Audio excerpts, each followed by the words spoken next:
Muy buenas tardes, son las 12:20 pasadas, una hora menos en Canarias. Comienza la rueda de prensa con datos sanitarios actualizados al día de hoy del director del Centro de Coordinación de Alertas y Emergencias Sanitarias, el doctor Fernando Simón.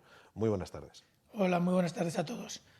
Como cada día volvemos para dar los datos de evolución de la epidemia. Hoy la parte nacional es rápida porque estamos teniendo una evolución muy similar a la que hemos estado observando todos estos días. Tenemos 421 casos nuevos, son menos que los últimos días, pero como decimos, con esas ondulaciones y esas variabilidades debidas a modificaciones en los sistemas de vigilancia por la fase en la que nos encontramos, que deben de ser mucho más precoces en la detección y sobre todo mucho más sensibles en la detección de nuevos casos, pero hoy se observa un descenso que en parte puede estar justificado, como debe de ser, por la evolución favorable de la pandemia, pero también sabemos que hoy es fin de semana, los datos hoy corresponden a ayer sábado y por lo tanto es posible que una parte de esa reducción se deba a ese efecto fin de semana. Además tenemos una cifra muy reducida de fallecidos, por debajo de los 100, 87 fallecidos. Por primera vez en muchísimo tiempo pasamos a tener fallecidos por debajo de los 100. Aquí es más difícil que el efecto fin de semana se pueda observar, pero sí que podría haber algún retraso de notificación y tendremos que valorarlo en los próximos días. Sin embargo, sí que es cierto que, pese a esas ondulaciones, con algunos picos esporádicos que estamos observando, la evolución de la detección de fallecidos sí que está bajando progresivamente y ahora ya estamos por primera vez en mucho tiempo por debajo de los 100, lo cual es una buena noticia dentro de lo duro que es siempre hablar de fallecidos por esta enfermedad. La evolución en España va bien. Debido a esta situación hemos ido pasando, como todos saben, a diferentes fases de transición en la evolución de la epidemia.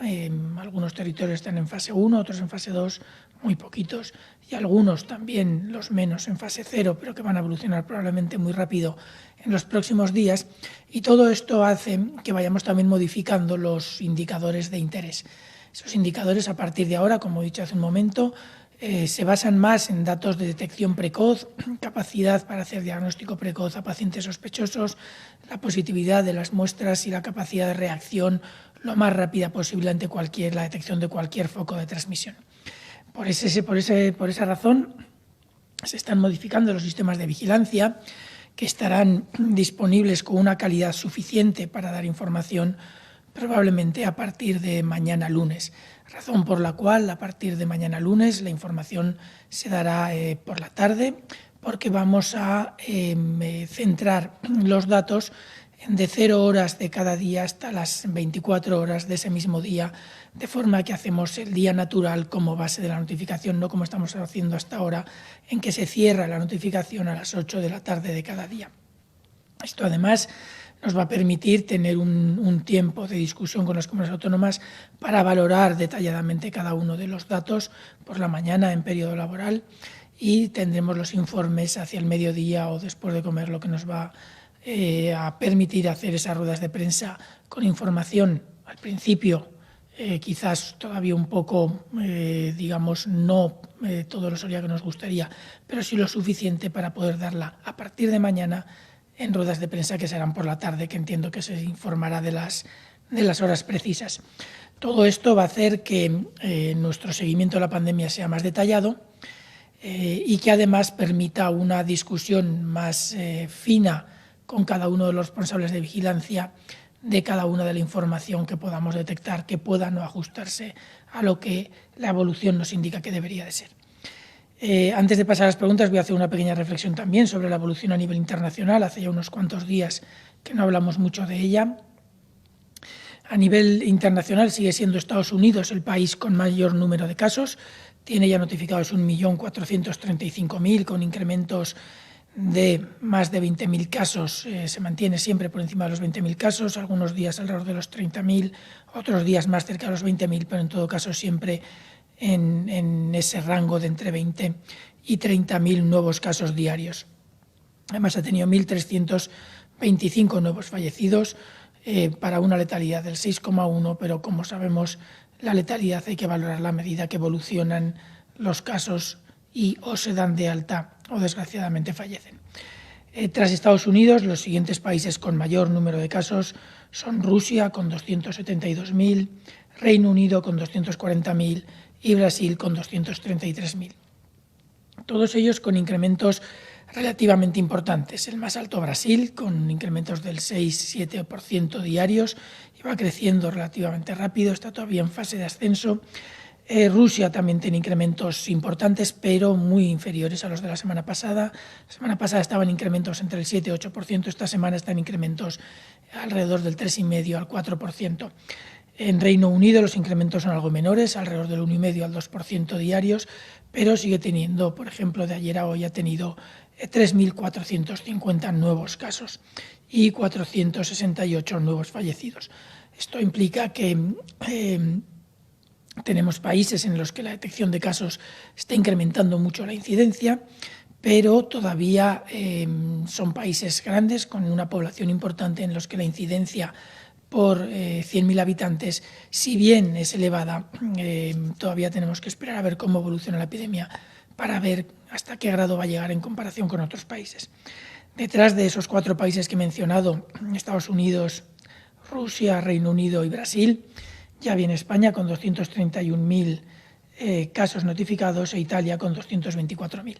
Detrás tenemos Alemania y Turquía por encima, y Francia por encima de los 100.000, y luego ya países más pequeños con números de casos brutos, pero con incidencias elevadas que hemos mencionado en otras ocasiones, por ejemplo, Bélgica, Países Bajos, Suecia, Bielorrusia o Irlanda, por ejemplo, que tiene incidencias relativamente altas. La evolución a nivel global sigue siendo muy dispar en los diferentes territorios. Hay zonas en las que ya va descendiendo la epidemia, hay zonas en las que está ahora mismo en plena fase de ascenso y luego tenemos zonas en las que aparecen ciertos rebrotes. La semana pasada hablábamos de un posible rebrote, no muy importante, pero sí en algunas zonas de Alemania se observó un pequeño rebrote y estamos observando también en estos días un pequeño rebrote, o no tan pequeño, un rebrote en Corea del Sur asociado a una transmisión en lugares, en bares, discotecas y centros de ocio, lugares de ocio en un barrio de la capital. Todo esto todavía está en fase de estudio, en Corea todavía están apareciendo nuevos casos asociados a ese brote, pero en principio parece que están bien identificados los contactos y habrá que ver cómo evoluciona, se está siguiendo con mucho cuidado por parte de toda la comunidad científica internacional.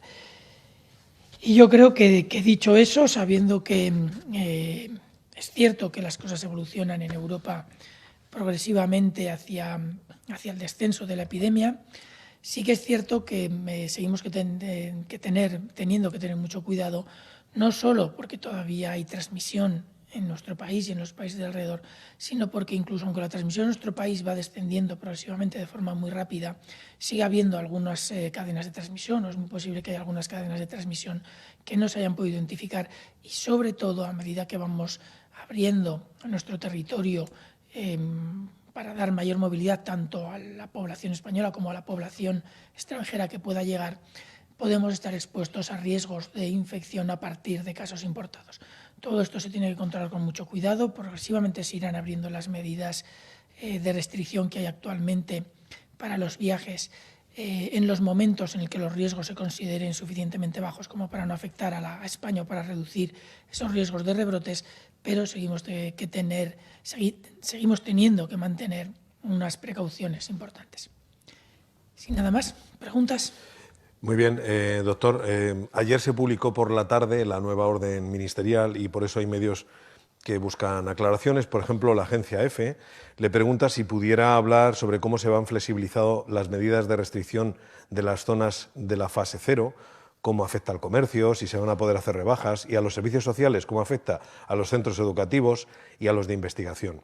Y pregunta además, ¿cree que se dan las condiciones para eliminar las franjas horarias en municipios de 10.000 habitantes?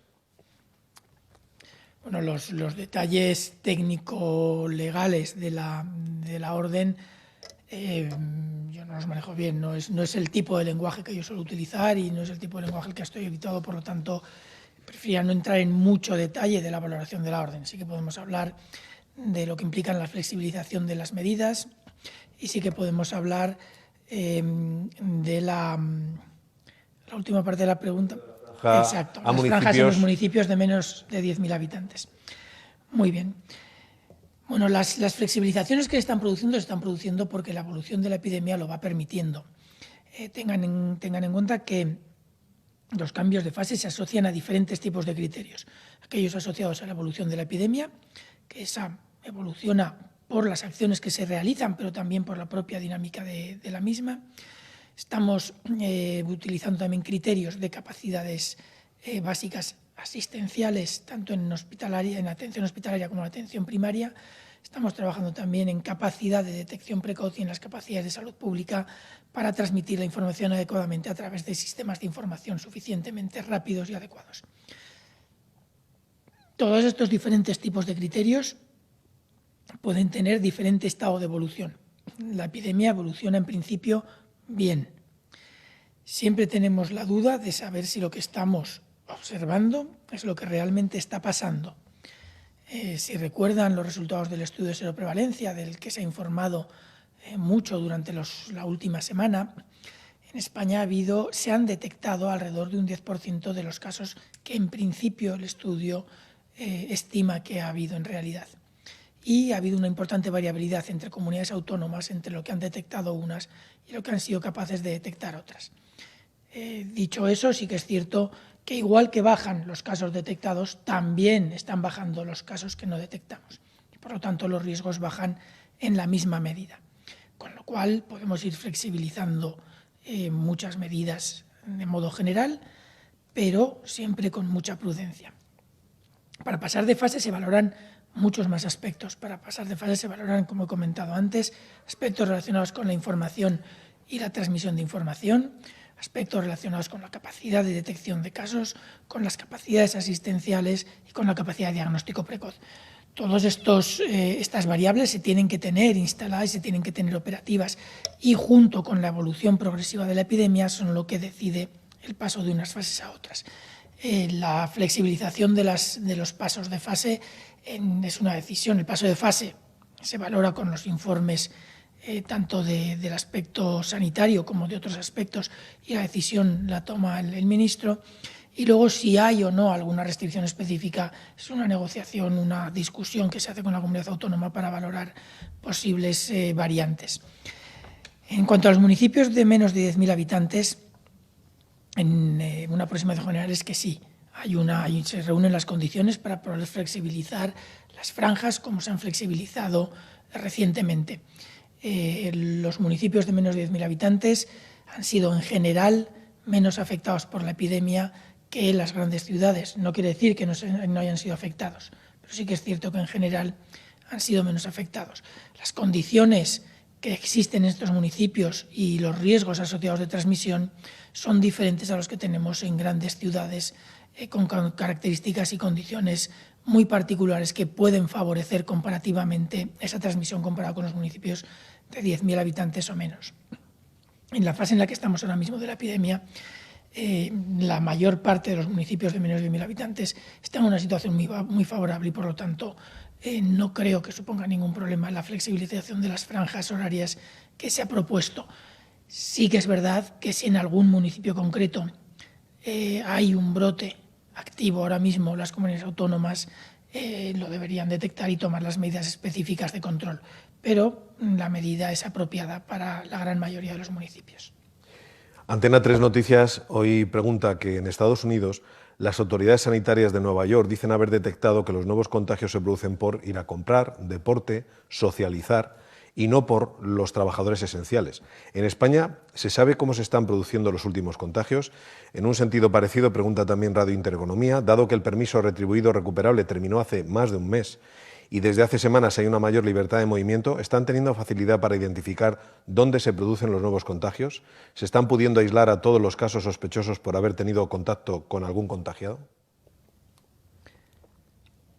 Bueno, es cierto, llevamos más de un mes desde que se acabó el permiso retribuido recuperable y la buena noticia de todo el esfuerzo que se hizo en aquel momento, las semanas previas y las semanas posteriores hasta el día de hoy y lo que todavía nos queda hasta llegar a la situación que todos queremos llegar, todo eso nos está permitiendo observar un descenso importantísimo de la transmisión hasta el punto que, como decíamos hace un momento, con esas flexibilizaciones que se van proponiendo, estamos en una situación de transmisión muy favorable, una transmisión muy baja que nos permite pensar que estamos en muy buena dirección.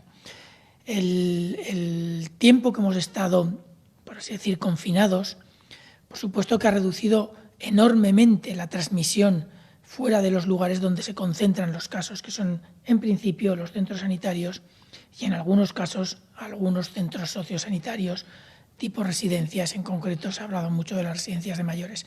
Sí que es verdad que aún así había una cierta movilidad, trabajadores esenciales, había movilidad, como decía el periodista referente a Estados Unidos, para salir a comprar o para hacer otras actividades necesarias, y por lo tanto había un cierto riesgo pequeño, muy pequeño, de transmisión. Lo cierto es que ese riesgo se ha controlado. Ahora mismo la mayor parte de los casos que se detectan en España siguen estando asociados al ámbito sanitario y sociosanitario, pero sí que es verdad que hay aún algún caso comunitario que está apareciendo en algunas comunidades y se sigue notificando. Estamos muy cerca de que ese esfuerzo que hemos hecho demuestre que hemos conseguido el objetivo final de acabar con la transmisión, al menos temporalmente, a la espera de esos posibles, que esperemos que no sucedan, rebrotes, y ahora mismo la mayor parte de los contagios no se están produciendo en el ámbito, digamos, domiciliario y social. Y eso es así como tiene que ser. Ahora bien, el riesgo de un nuevo rebrote sigue siendo importante, con lo cual la transición debe de ser progresiva, lenta, a medida que vayamos garantizando no solo que la epidemia va bien, sino que tenemos instaladas las medidas correctas de detección precoz y capacidad de respuesta. La información que recibimos de las comunidades autónomas es que los casos están progresivamente detectándose mejor y más precozmente, y que sí que está haciéndose el aislamiento de estos y la cuarentena de los contactos. En todo caso, información mucho más fina sobre estos aspectos la iremos teniendo en los próximos días con los nuevos sistemas de vigilancia que les he comentado al principio, que estamos poniendo en marcha y que ya prácticamente todas las comunidades son capaces de abastecer de datos. El diario El País dice que las comunidades informan semanalmente del material sanitario con el que cuentan. ¿Cómo evalúa su preparación para la desescalada y para un eventual rebrote? ¿Se ha superado el momento de escasez y la dificultad para comprar? ¿Existe una reserva estratégica que garantice la ayuda a las comunidades en caso de necesidad? Bueno, las comunidades autónomas han estado informando porque, de hecho, son parte de los criterios que se utilizan para valorar la transición de una fase a otra. Han estado informando de todas sus reservas y de las capacidades y de la autonomía que tienen para los próximos días. En principio, salvo algunas situaciones excepcionales, en principio todas las comunidades tienen una capacidad de almacenamiento, de reserva suficiente para pasar el tiempo adecuado para que dé tiempo, en caso de necesidad, a conseguir los equipamientos y los materiales por otras vías. Por otro lado, el Ministerio de Sanidad también ha hecho acopio de algún material que va distribuyendo a las comunidades en la medida que hay solicitudes, y en todo caso, si no hay solicitudes, se están haciendo acopio de reservas para abastecerlas en caso de necesidad. Sí que es cierto que ahora mismo no hay mayores problemas. Hay algunas comunidades que tienen reservas para un poco más o un poco menos de tiempo, en algunos casos un poco justos los materiales, pero sí que es verdad que hay a priori suficiente para funcionar. Ahora bien, el material existente es suficiente en base a las necesidades actuales. Si se plantearan usos masivos de equipamientos allí donde no es necesario hacer ese uso masivo, sí que podríamos volver a estar en situación problemática. El Ministerio está esperando mucho material, las comunidades autónomas están esperando mucho material en los próximos días, semanas y meses. Se está haciendo un esfuerzo importante en todas partes por tener equipo suficiente, pero si se mal utiliza el material, podemos llegar a situaciones no complicadas como las que tuvimos hace unas semanas, pero sí un poco más ajustadas de las que ahora mismo tenemos. Yo creo que, no sé si me he dejado algún aspecto de la pregunta. ¿No? Bueno, tenía varias cosas, también de lo que ha hablado, de la reserva estratégica para abastecimiento de Sí, las comunidades sí, y demás. ya les digo, la reserva estratégica en principio, el Ministerio sí que tiene una reserva de todos los equipos, pero la va distribuyendo a medida que las comunidades autónomas lo puedan ir solicitando, pero en principio todas tienen ahora mismo suficiente capacidad y el Ministerio va a seguir abasteciéndose.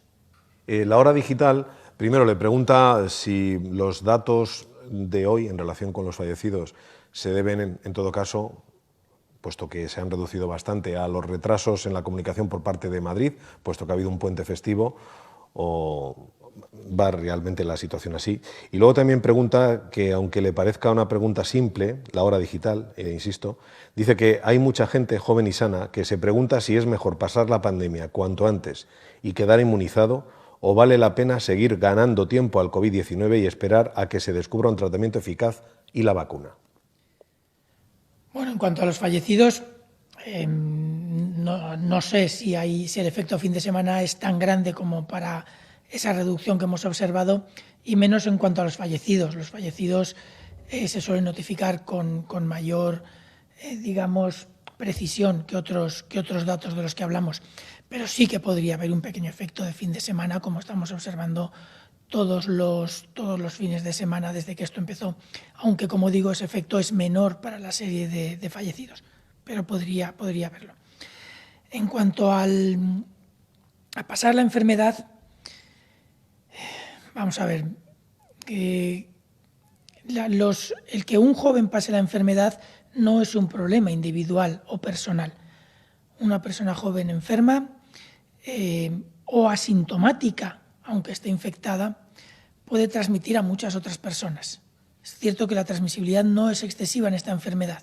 Los datos nos demuestran que seguimos teniendo números de reproducción, números de casos secundarios producidos, 2, 3, 4 como máximo, pero no sabemos a quién vamos a transmitir. Este aspecto de mejor paso a la enfermedad y así ya estoy inmunizado, yo creo que en una enfermedad que afecta a la sociedad entera y en la que la transmisión de unos a otros puede llegar a afectar a grupos vulnerables, y sabiendo que hemos tenido 27.000 o 28.000, casi 28.000 fallecidos, yo creo que no deberíamos plantear aspectos como ese.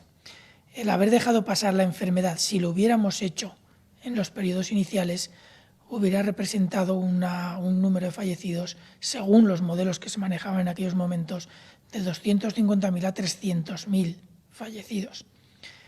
Yo creo que esta teoría de vamos a pasar la enfermedad y los demás no son problema mío, yo creo que no es, digamos, ni la más solidaria ni probablemente la más prudente. El diario Clarín de Argentina dice, en el caso de los viajeros, ¿se debería evaluar la situación de la epidemia en el país de procedencia?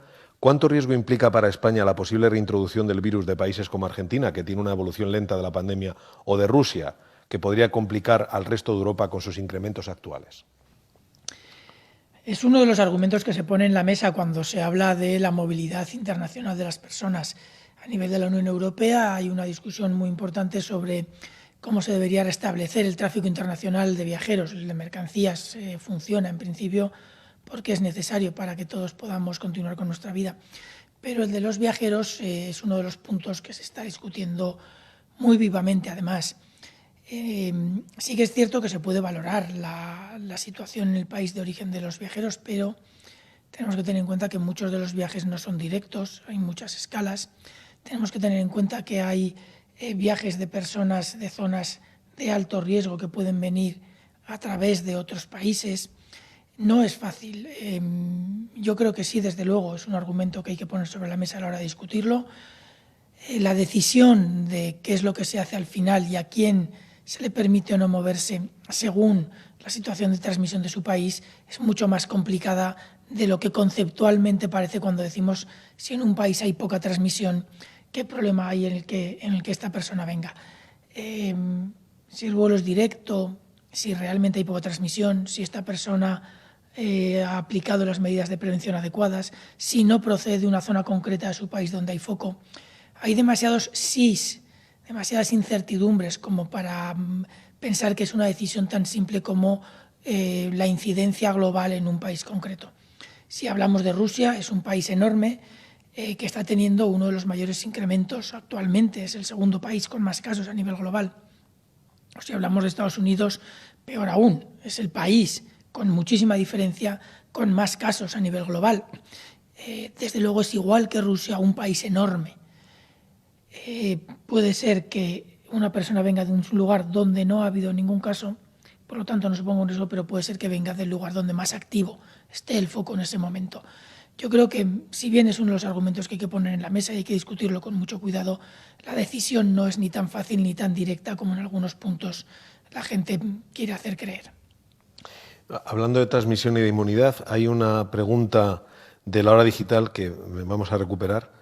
El hecho de que no haya datos alarmantes del COVID-19 en África, especialmente en países ampliamente poblados como Nigeria, ¿es producto de que la población africana está inmunizada por otras epidemias de SARS, de la familia del coronavirus? Bueno, voy a empezar por la segunda parte, el tema del SARS. El SARS es una enfermedad, la enfermedad similar al coronavirus que tenemos ahora, que de hecho el virus comparte nombre. Las enfermedades no, pero el virus sí. Una enfermedad se llama SARS, la otra COVID-19. Pero el virus que produce una y la otra se llaman SARS-CoV, quiere decir coronavirus. La primera, el SARS-CoV-1, y la segunda, el COVID-19, SARS-CoV-2. El virus se parece, pero lo cierto es que la enfermedad SARS, que apareció por primera vez en el año 2003, duró alrededor de 3 meses y poco más, 3 meses y alguna semana, y desde entonces no se ha vuelto a diagnosticar ningún caso en ninguna parte del mundo. Y en aquel momento no afectó sustancialmente a África, o si la afectó, no se detectó. Por lo tanto, yo creo que no podemos pensar que si está muy afectado o no África se pueda deber a una inmunidad debido a aquella enfermedad de aquel momento. De hecho, en aquella enfermedad, que fue la primera pandemia del siglo XXI, afectó a 26 países y produjo, si no recuerdo mal, 8.000 y pico casos con una letalidad de alrededor del 10-12%. Es una enfermedad, virus parecido, pero con una evolución, un impacto muy diferente. Sí que es cierto que en África hay muchos países que no están notificando demasiados casos. Sabemos que Nigeria ha tenido incrementos en algunos días muy importantes, de hasta el 10-12% diarios, incluso probablemente más. Sabemos que otros países han tenido incrementos similares y sabemos que algunos países, por ejemplo Sudáfrica, está empezando a tener un número de casos más importante. Sí que es verdad que en el resto de África la notificación es mucho menor, pero tenemos que conocer los sistemas de vigilancia de los diferentes países. La vigilancia y la capacidad de detección depende de las características de estos sistemas y son diferentes ya no solo dentro de Europa, que aunque se parezcan mucho hay diferencias y eso podría explicar algunas de las variabilidades que se observan en los datos de los diferentes países europeos que a priori deberían tener epidemias similares. En África esas diferencias son mucho mayores y son mucho mayores además comparadas con lo que tenemos en Europa. Hay muchos países con sistemas de vigilancia muy frágiles, muy poco sensibles y además hay un uso de servicios y por lo tanto una capacidad de detección de casos por parte de un uso de servicios por parte de la población muy baja, lo que hace que los sistemas sanitarios en muchos casos no detecten muchas de estas enfermedades. No quiere decir que no haya una detección, sí quiere decir que la exhaustividad de esa detección es probablemente bastante menor de la transmisión real. A eso hay que asociar otras variables. Hay países en los que las condiciones climáticas, atendiendo a las hipótesis que hay asociadas al impacto del clima en el coronavirus, podrían favorecer que la transmisión fuera menor hasta cierto punto. En otros países eso no se produce, pero tampoco se están detectando casos, lo cual implica que el peso de la calidad de los sistemas de vigilancia es mucho mayor, probablemente, que el riesgo no de transmisión real que se esté produciendo. En todo caso, tendremos que esperar a los estudios que se vayan realizando, porque sí que me consta que los países en todos los continentes del mundo están haciendo un importante esfuerzo para poder detectar de la mejor manera posible. Y allí donde se requiere apoyo, la OMS y otras organizaciones internacionales y organizaciones no gubernamentales están dando el mejor apoyo que se puede para tratar de identificar y controlar de la mejor manera posible la epidemia. Vamos a concluir con un par de referencias a distintas consideraciones de la Organización Mundial de la Salud que hacen varios medios. La OMS. Pregunta, por ejemplo, Navarra Televisión. La OMS no encuentra pruebas de contagio de coronavirus por contacto con objetos. Sin embargo, mantiene su recomendación a favor de la desinfección de superficies y objetos siempre que sea posible para tranquilidad de la población. ¿Qué dicen las investigaciones que se están llevando a cabo en nuestro país al respecto? Y Redacción Médica pregunta sobre la Organización Mundial de la Salud, que ha asegurado que estudiará la relación del coronavirus con la enfermedad de Kawasaki en los niños. ¿Tiene el Ministerio de Sanidad más información sobre cómo afecta el COVID-19 en los menores? Bueno, el contacto con objetos es lo que se llama técnicamente transmisión por fómites. Los fómites son esos objetos que se pueden infectar o contaminar con las gotas gruesas que nos salen de la boca al hablar, al toser, al estornudar, y que pueden depositarse en estos objetos. Sí que es verdad que de los mecanismos de transmisión del coronavirus, este no es ni ha sido nunca considerado el transmisor, el efecto principal. El efecto principal es la transmisión por gotas gruesas que salen de nuestra boca o de nuestras fosas nasales al toser, al respirar, al estornudar, y que se transmiten a las personas. De ahí la importancia de las medidas que hemos tratado de traspasar a la comunidad, fundamentalmente la distancia. Dicho eso, sí que es verdad que una vez que se mantiene la distancia, el siguiente mecanismo de transmisión, que en principio podría ser más importante, sería la transmisión al tocar superficies. Es difícil de valorar cuando una persona está tanto en contactos con enfermos como en contacto con las superficies en las que han podido estornudar o depositar virus esos enfermos, valorar cuál ha sido el mecanismo real de transmisión. No es nada sencillo. Y en este sentido sí que hay un dicho que en epidemiología se utiliza con cierta frecuencia, que es algo así como que la ausencia de evidencia de un efecto no implica ausencia de efecto. Simplemente quiere decir que no se ha podido demostrar. El no poder demostrar algo no implica que no exista.